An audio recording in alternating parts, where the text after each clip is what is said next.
Comentarios del Espíritu de Profecía. Lección número 2, para el 13 de octubre del 2018.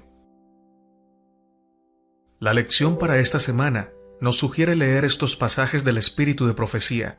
Profetas y Reyes, capítulo, la división del reino, páginas 64 a la 65.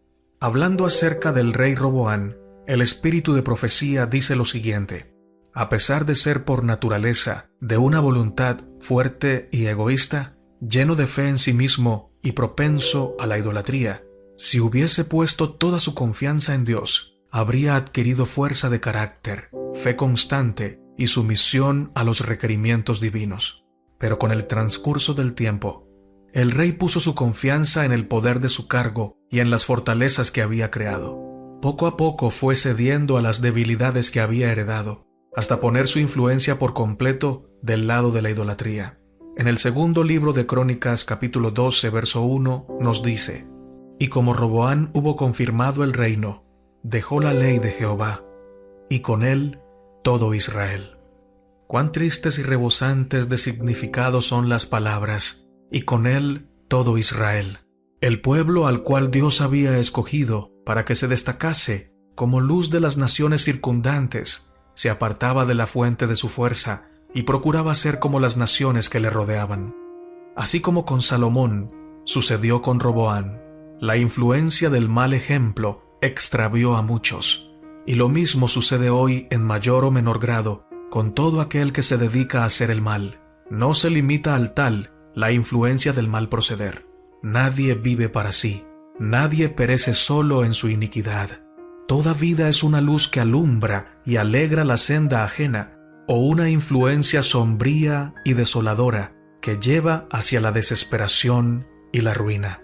Conducimos a otros hacia arriba, a la felicidad y la vida inmortal, o hacia abajo, a la tristeza y a la muerte eterna. Y si por nuestras acciones fortalecemos o ponemos en actividad las potencias que tienen para el mal los que nos rodean, compartimos su pecado. Dios no permitió que la apostasía del gobernante de Judá quedase sin castigo.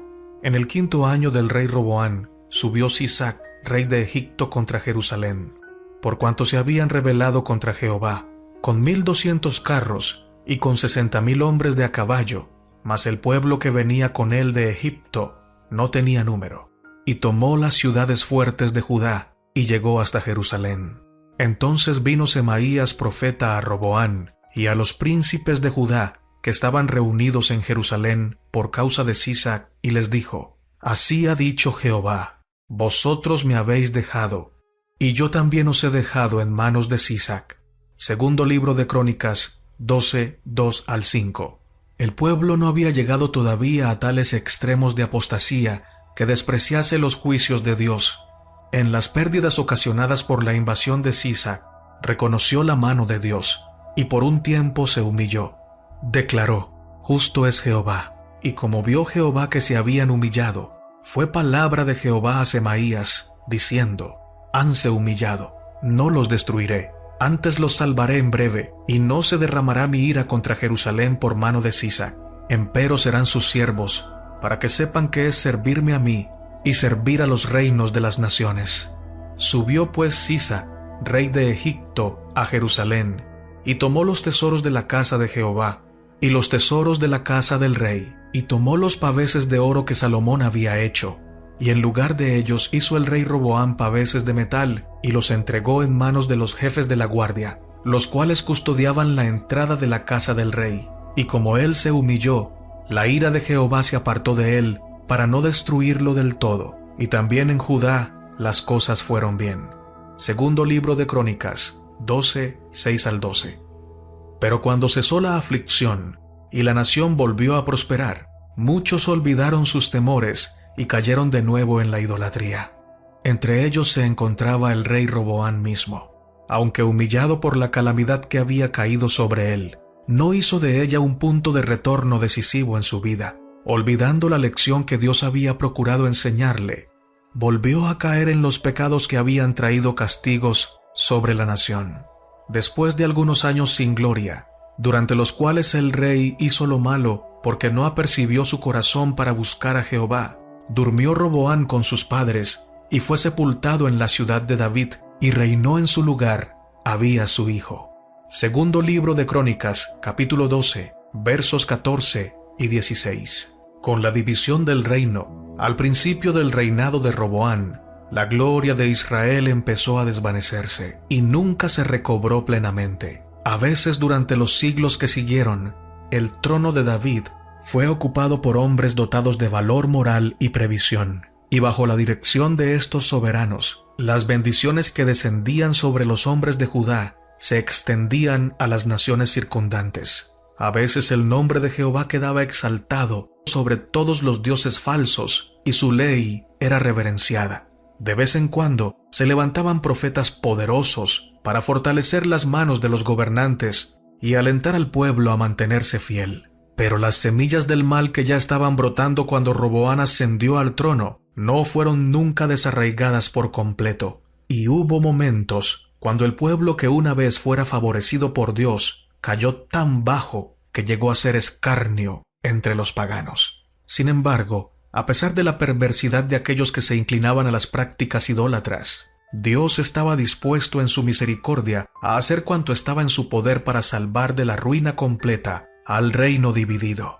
Y a medida que transcurrían los años y su propósito concerniente a Israel parecía destinado a quedar completamente frustrado por los ardides de hombres inspirados por los agentes satánicos, siguió manifestando sus designios benéficos mediante el cautiverio y la restauración de la nación escogida. La división del reino fue tan solo el comienzo de una historia admirable, en la cual se revelan la longanimidad y la tierna misericordia de Dios.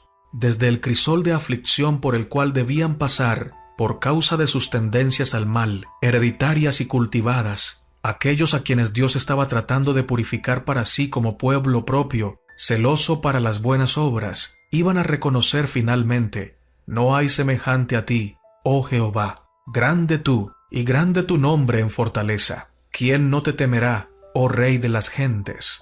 Porque entre todos los sabios de las gentes y en todos sus reinos no hay semejante a ti.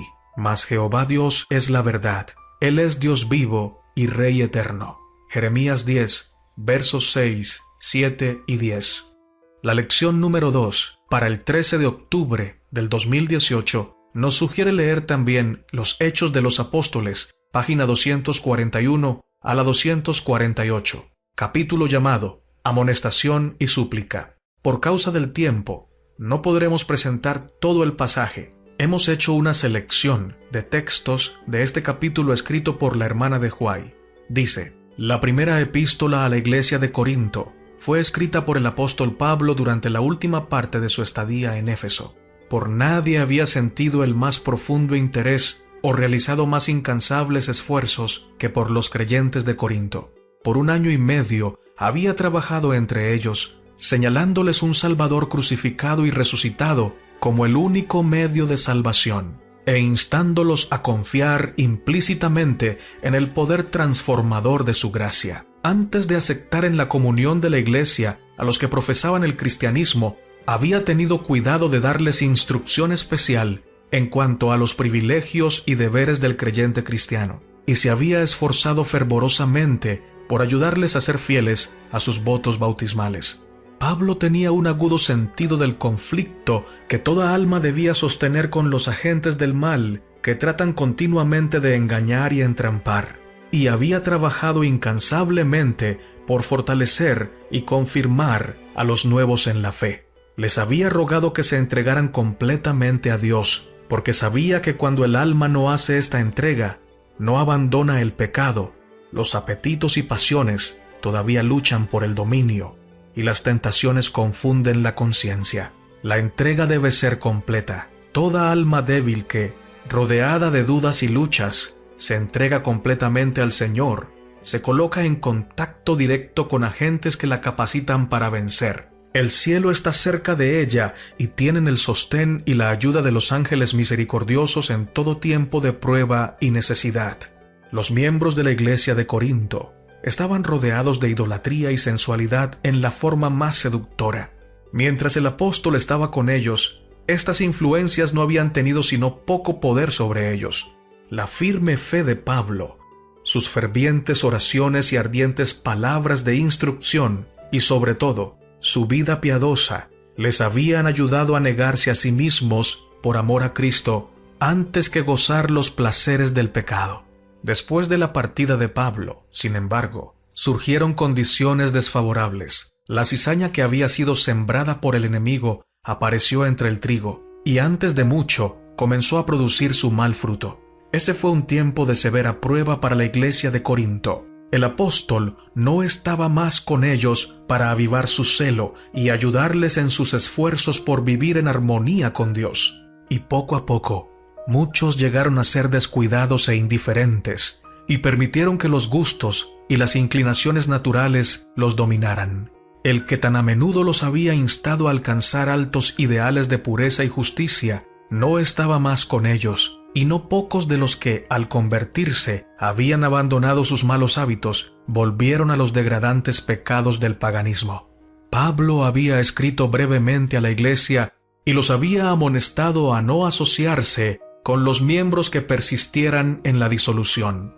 Pero muchos de los creyentes pervirtieron el significado de las palabras del apóstol, se utilizaron respecto a ellas y se excusaron por desatender su instrucción.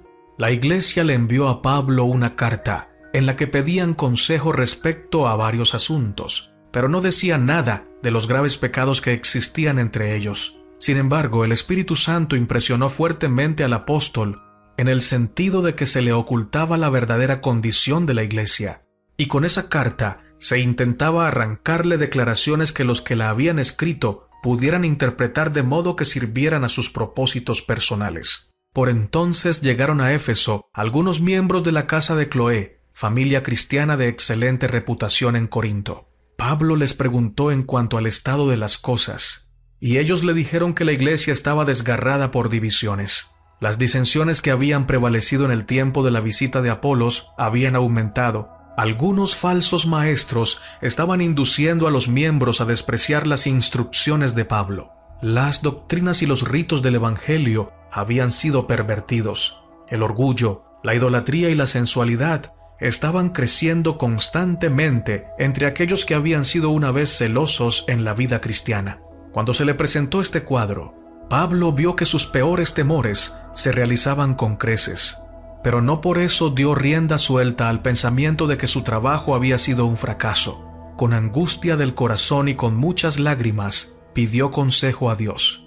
De buena gana hubiera visitado enseguida a Corinto si este hubiera sido el proceder más sabio, pero sabía que en la condición en que estaban entonces, los creyentes no serían beneficiados por sus labores, y por lo tanto envió a Tito a fin de que preparara el terreno para una visita suya ulterior. Entonces, dejando de lado todo sentimiento personal sobre el proceder de aquellos cuya conducta revelaba tan extraña perversidad, y conservando su alma apoyada en Dios, el apóstol escribió a la iglesia de Corinto una de las más ricas, más instructivas y más poderosas de todas sus cartas.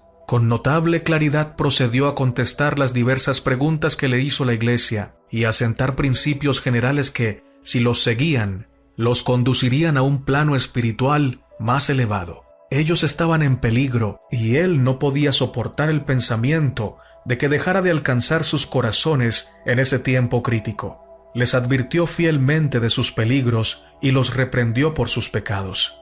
Les señaló de nuevo a Cristo y trató de despertar nuevamente el fervor de su primera devoción.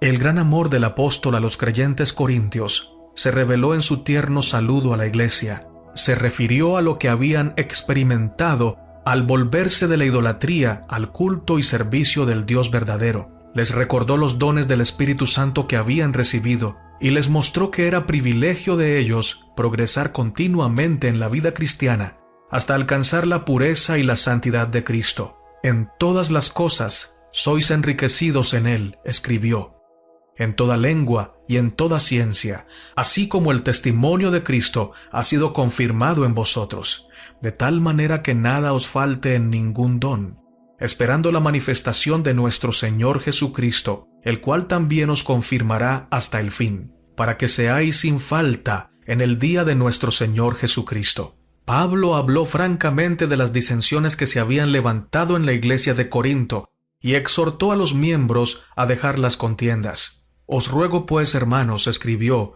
por el nombre de nuestro Señor Jesucristo, que habléis todos una misma cosa, y que no haya entre vosotros disensiones.